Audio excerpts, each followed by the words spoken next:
Exchange rates understanding equilibrium value এই চ্যাপ্টারে আমরা এই টপিকে আমরা ফরওয়ার্ড পয়েন্টস সম্পর্কে জানবো। তার কারণ হচ্ছে যখন in the professional FX market forward exchange rates যখন কোট করা হয়, সো এই কোডগুলো অফেন করা হয় in terms of points, so that the difference between forward exchange rate code and the spot exchange rate code সেইটাকে আমরা এমনভাবে স্কেল আপ করি so that points can be directly related to the last decimal place in the spot code.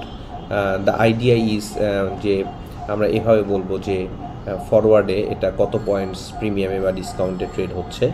So এটা বোঝার জন্য আমরা একটা exhibit দেখব এবং এই এক্সিবিটে আমরা দেখছি যে আমাকে স্যাম্পল স্পট এবং ফরওয়ার্ড রেট এইটা আমাকে দেয়া আছে। সো এইটা আমরা নিব।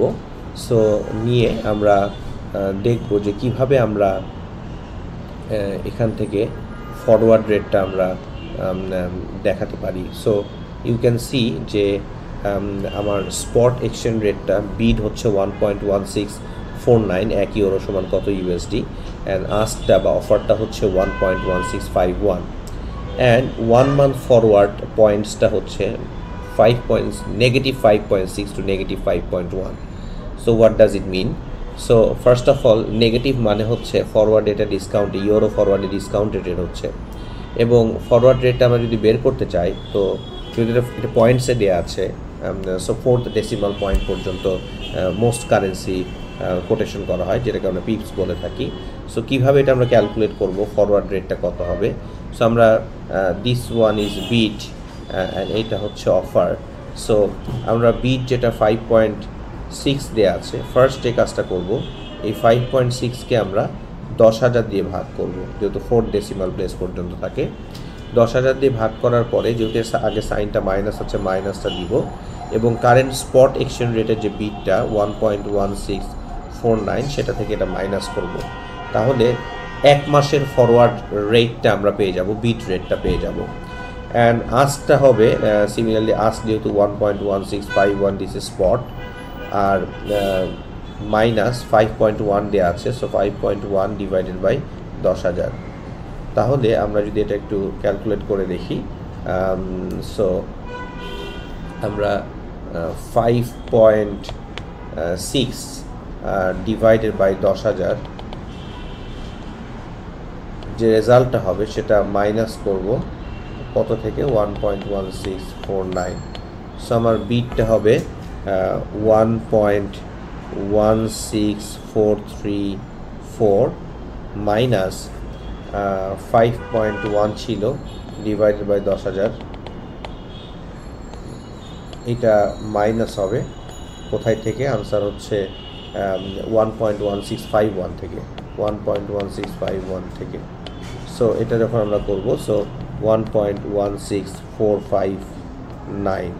সো উই ক্যান সি যে আমার এক মাসের ফরওয়ার্ড কন্ট্রাক্ট যদি আমি করি তাহলে সেটার বিড হবে 1.16434 অ্যান্ড আস্ক হবে 1.16459।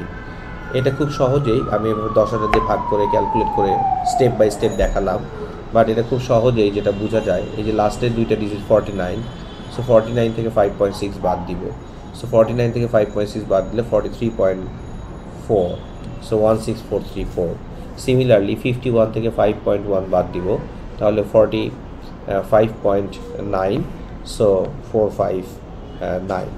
সিমিলারলি আমি যদি 3 মান্থসের ফরওয়ার্ড কন্ট্রাক্ট জানতে চাই তাহলে এটা 15.9 নেগেটিভ, সো 49 থেকে 15.9 আমরা বাদ দিব।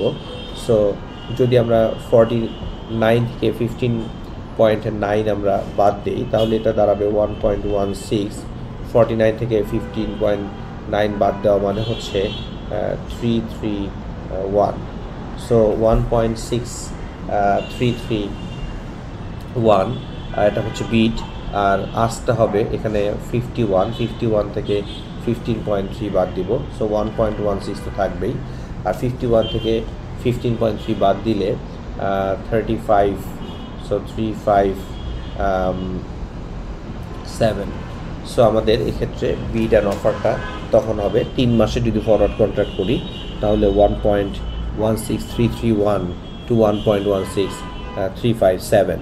সিমিলারলি 6 মান্থসের জন্য 37 বাদ দিব, সো 49 থেকে, সো 49 থেকে 37 বাদ দিলে থাকে হচ্ছে 1.1612 টু 36.3 বাদ দিব 1.1651 থেকে, সো সেখান থেকে 36 বাদ দিয়ে আমরা পাবো 36.3। যদি আমরা বাদ দিই তাহলে 1.16148 আমরা পেয়ে যাব আর কি।